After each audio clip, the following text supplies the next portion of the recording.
Hey, I've got a show rec for you.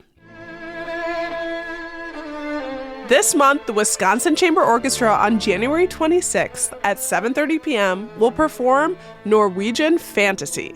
Ukrainian violinist Vladislava Luchenko will make her debut at the Capitol Theater playing the Eduardo Lalo piece.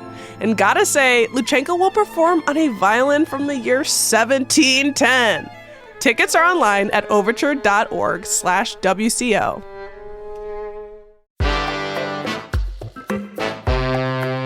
Today on CityCast Madison. It's the Friday News Roundup. This week, I'm joined by CityCast Madison's Hayley Sperling and Molly Stentz. We got our first big snow day, and we're on the hook for another possible storm. Wisconsin lawmakers introduced a new medical marijuana bill, and the Madison Police Department hopes to prevent hate crimes with a new task force. It's Friday, January 12th. I'm Bianca Martin, and here's what Madison's talking about.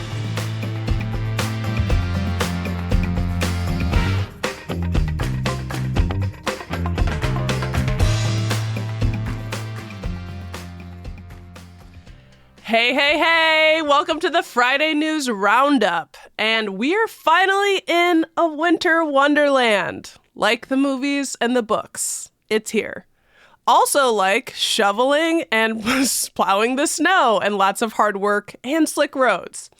All right, rant over. Joining me today to slide into this week of news is the captain of this here podcast, Molly Stentz. Hey. Hey, and our newsletter writer, Queen Hayley Sperling. What's good? What's good? My subjects. Hello. Yes, fair queen. I guess we can call you the queen of the winter wonderland because we are surrounded by gorgeous, gorgeous snow. And we've had our first snow emergency of this winter. And we ain't done yet. We've had it mild, and that time is over. Special thanks to all of our street cleaners, city workers. Y'all, thank you. Getting up bright and early. We appreciate you. Thank you for your service. And now today into tomorrow, we're in another winter alert, as you're all likely aware. Team, what is your reaction to this snowy landscape? I love looking at it. It's so nice and fun to see like some actual snow on the ground. I kind of love when the weather is like really sunny, but really cold. And then it gets really bright because the snow's on the ground. It's just reflective. We just haven't had that at all this winter because it's been so gray and brown and sad. But with that said, the snow is beautiful to look at from the inside. It's not as fun to look at from the outside or from inside of your car when you are driving during a winter storm emergency, which is where I found myself earlier this week. Hot tip. Oh no. Don't go to the gym when there's a winter storm. You gotta walk to the gym, but I don't know if you're walkable. That's walkable. That's like, you wouldn't even. No, it's not. It was not my best idea. In my quest for health, I probably almost died. But we are very thankful, like you said, for our many Streets Division crews who are out and about. They were clearing the snow right away. Like, I saw them on my drive to the gym and I was like, there's no snow on the ground. Why are there so many plows out here? Like, you guys are so silly. And then literally an hour later, there was like 3 inches of snow. So we the silly I'm people. Thankful. we are the silly. I'm the silly goose. I'm just glad we have this nice thick blanket of snow ahead of the cold temps coming up to like insulate us. I like a little blanket to keep us warm through the sub-zero temperatures that are ahead. Yes, those are definitely, I'm less excited for those. I'll talk a little bit more about that in a second. I took a walk yesterday and it was so stunning. My favorite part is the snow outside because I love the crunching. And I had a sweet moment with, I'm assuming a neighbor, I'm not really sure, but as I was walking, I was like, I took an extra 10 minutes taking photos of all the icicles on the leaves and the berries and everything like that. And we both just laughed together because I stopped, because I obviously was holding her up a little bit, Midwesterners. I'm really, really stoked about the gorgeousness, and I also don't have to do that much work as a renter. So also thank you to my landlord for handling all that. But yeah, Molly, you're right. It is going to get super cold next week. And before we talk about next week, we're in an alert day right now. So today through early tomorrow, there is likelihood of much more snow. I saw some figures of like up to 6 to 10 more inches. We already got a pretty good amount from this Tuesday storm. I saw in the Milwaukee Journal-Sentinel that Madison totals, one from Maple Bluff area by the airport was around like 5.6 inches. A total at Shorewood Hills, more on the west side, was 7.5 inches. So nothing to sneeze at. So more is on the way. And unfortunately, next week, sub-zero temperatures and, the lovely wind chills. So get your face lotions out because you don't want your face all chafe enough. That's my biggest recommendation for the wind. That's so true. Gotta stay moisturized. Gorgeous, gorgeous girls stay moisturized when we're shoveling snow. And gorgeous, gorgeous all of the folks. But yeah, there are some more things to kind of highlight from the storm. On Tuesday, there were power outages. There's obviously some seriousness with any winter storms that come. Alliant Energy reported more than like 3,600 customers being affected. Of course, Madison School District got a snow day. Alternate side parking is in effect, so obviously pay attention to what's going on in your parking situation. And yeah, I don't know. For me, the winter storm is obviously, for all of us, it's like the big news. And it's got me thinking about our streets. I am still currently living traumatized by last year, my first car ever, because I was always using public transportation. A Subaru was totaled by a drunk driver right around a major snowstorm.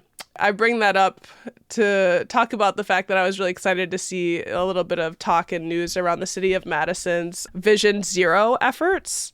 I know we've probably mentioned this before on the show, but our city was awarded $6.3 million in federal funding from the Department of Transportation, the U.S. Department of Transportation, to fund efforts to eliminate traffic fatalities and severe injuries.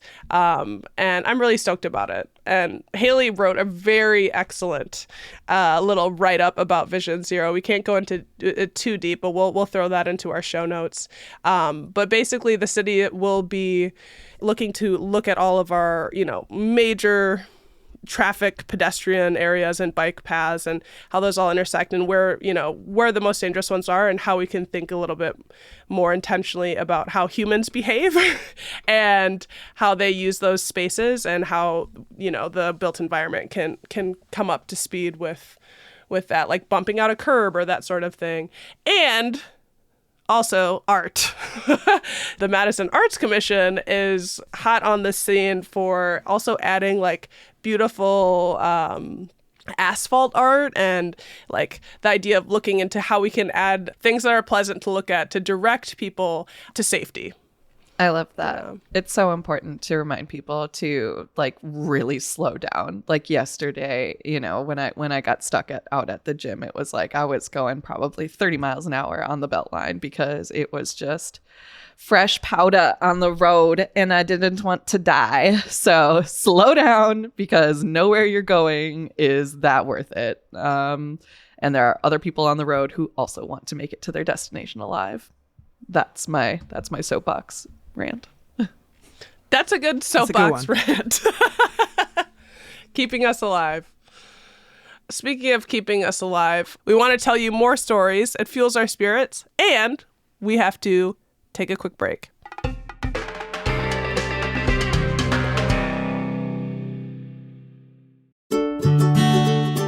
Hey, have you seen someone buzz right by you on the street riding an e-bike and think, I kind of want one of those?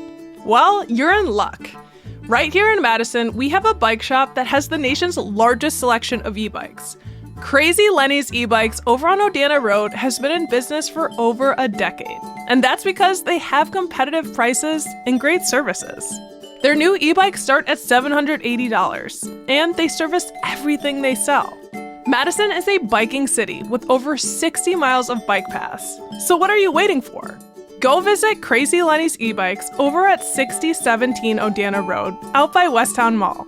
Or shop online at crazylennysbikes.com. By the way, if you mention this ad, you can get $100 in free accessories when you buy an e-bike. Pretty sweet. Schwing!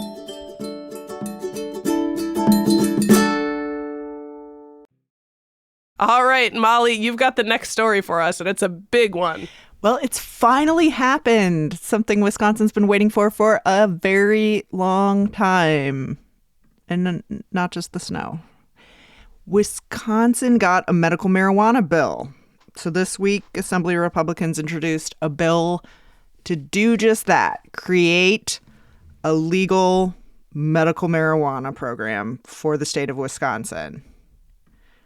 But, and there's always a but, it comes with a lot of conditions. So by their own account, lawmakers say it would be the most restrictive in the entire country. So here's their plan. So it's only a medical marijuana program. It's not full legalization. There's no recreation. And only certain medical conditions would be approved. So not doctors, but politicians are deciding which medical conditions can use cannabis as a therapy. So, for example, like Parkinson's, lupus, severe autism, all of those things are not on the list that's currently being proposed in Wisconsin. Another part to the bill is that smokable pot is not allowed. So it's only going to be processed products. So like tinctures, creams, edibles, that kind of thing. And to register for the program, to participate, all the participants and their caretakers can't be on parole or probation or extended supervision. What? So that's another part of it. And the state would run the dispensaries. So instead of it being run by the private sector the way it is in every other state, these would actually be state-run marijuana dispensaries. And there would only be 5 of them across the entire state. And it keeps going. It keeps going. And the state would contract and control the processing that happens in the state. And there would only be one contract for the entire state of Wisconsin, one processor to fulfill demand for the state. I could keep going, but I'll just stop there. Those are the many parts of the bill that has been proposed in the State House this week. What's a very heavy government influence on that plan? Yeah. We know that the majority of Wisconsinites support legalization. You know, we've asked ourselves these questions for years and years and years, right? Like the Marquette poll has been pulling on this year after year, and 2022, they found it's about 2/3 of Wisconsinites that support full legalization. So not just medical, but full legalization.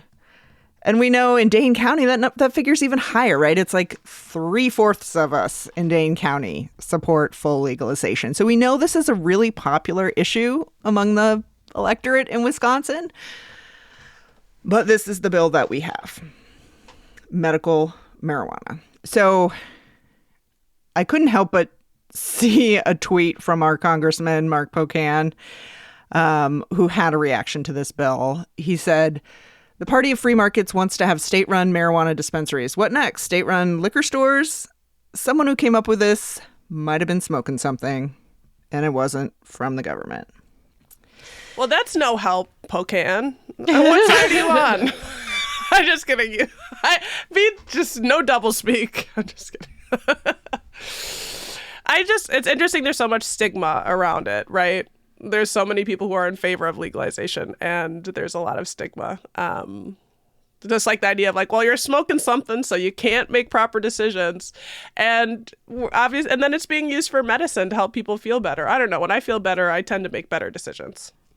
That's just me. That's so true. There's so many weird double standards going on for this, right? It's like you can have legal weed, but only if you're dying. But only if you're dying and if you're not a criminal. Like that whole part about people being on parole, like not having access, like if you're on parole or probation or extended supervision, for the participants and the caretakers, like that's kind of nuts to me. Like a dying person is a dying person. Like, why does your humanity get revoked if you are on parole? That is horrifying and sets a truly awful standard, I think.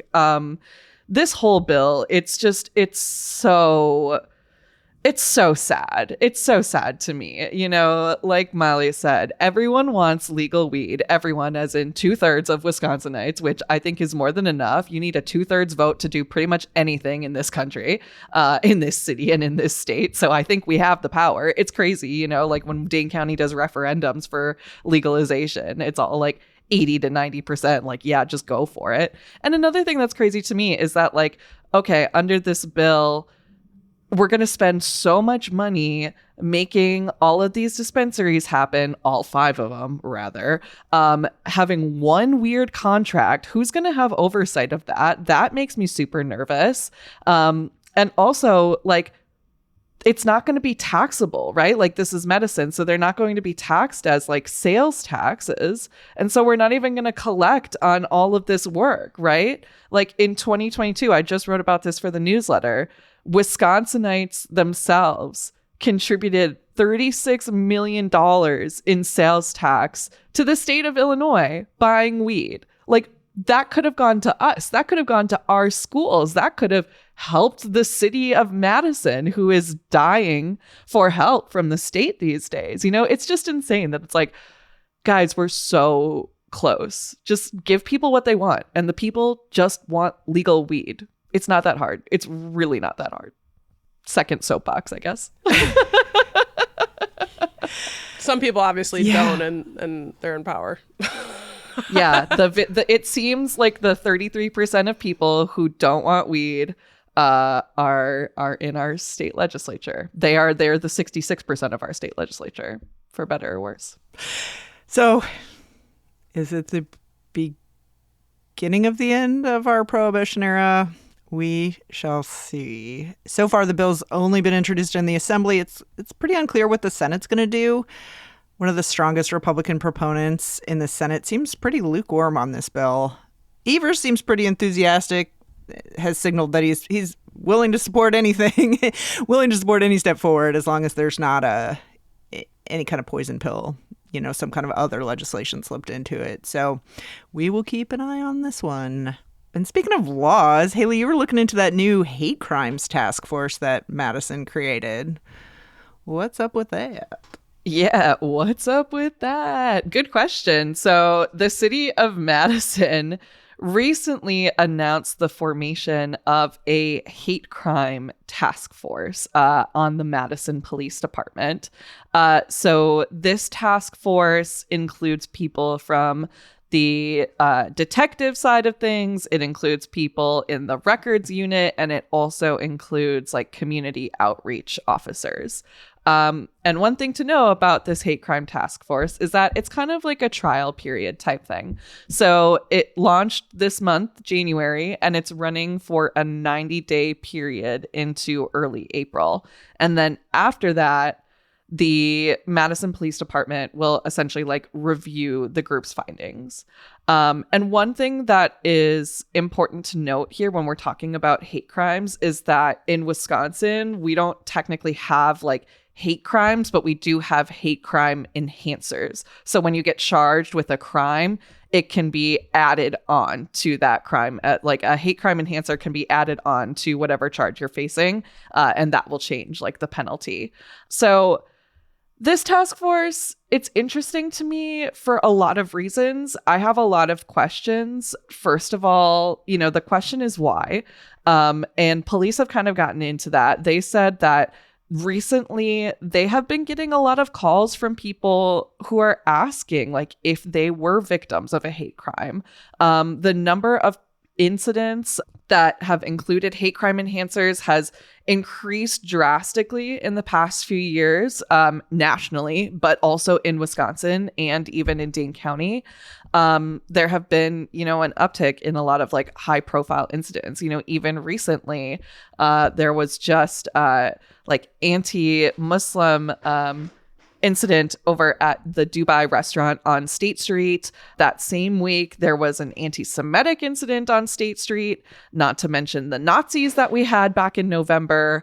More recently, someone was committing crimes over at a Hy-Vee and they got added on with a hate crime enhancer. So there's a lot going on, and people want to hold others accountable. So that's kind of like where this task force is coming in, right? Like, people want to know that the Madison Police Department is taking these crimes seriously, but also that like they're communicating to the public about like this kind of public safety. So to me, like, the more that I learn about this task force, it seems kind of more like an educational / like outreach tool rather than like a practical tactical thing. Like, yes, it's definitely like going to probably increase the number of crimes with hate crime enhancers that we see coming through Madison in these next couple of months, I'm assuming, just because people are paying closer attention. But it is also, again, just a means for people to help process, like, were you a victim of a hate crime? Because that is the question that a lot of Madisonians are having these days, because turns out a lot of people suck. And so I think one thing that was interesting too is that like the police department noted specifically that like the Nazi protest back in November of 2023 was like one of the things that sparked this idea for the formation of the hate crime task force.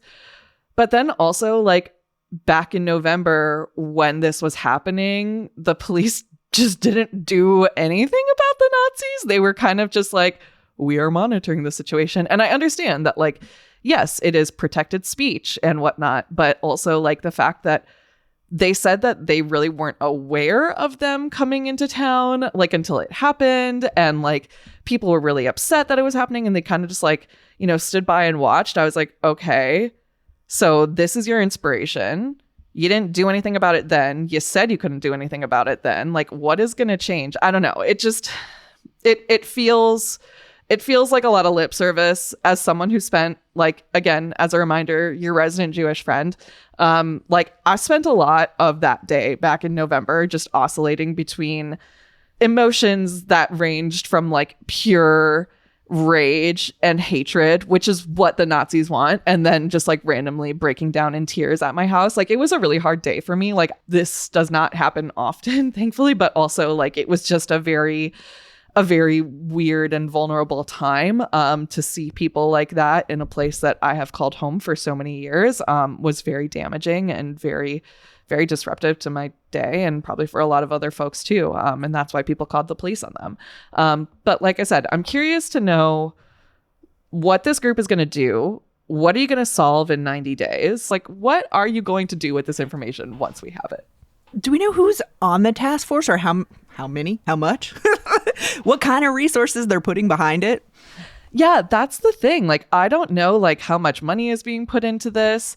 It really just says, like, the task force will include positions from people or from departments across MPD.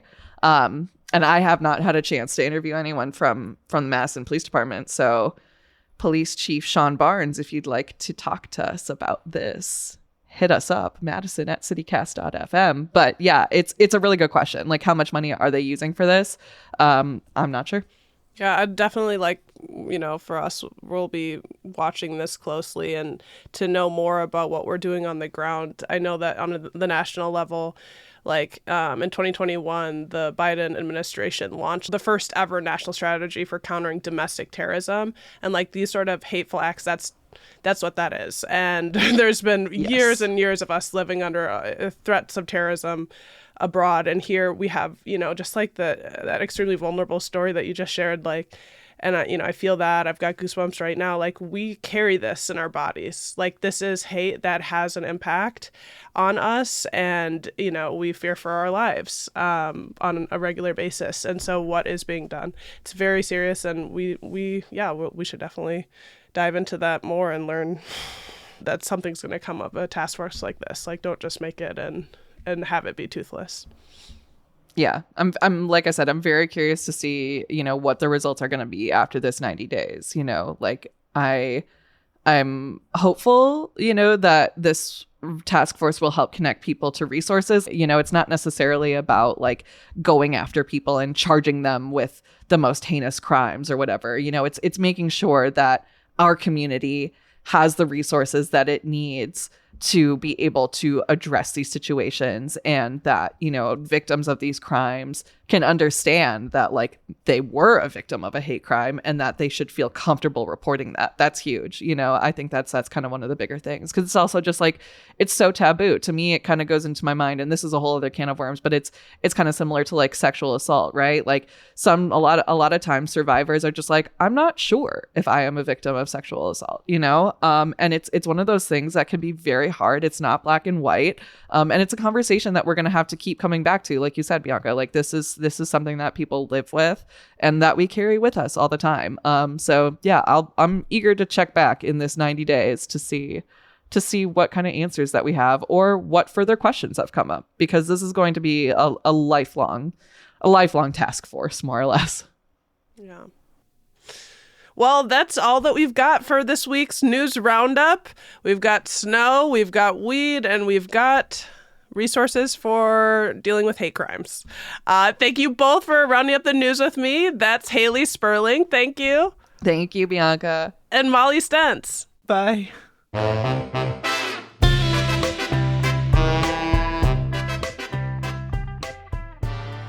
That's all for today here on CityCast Madison.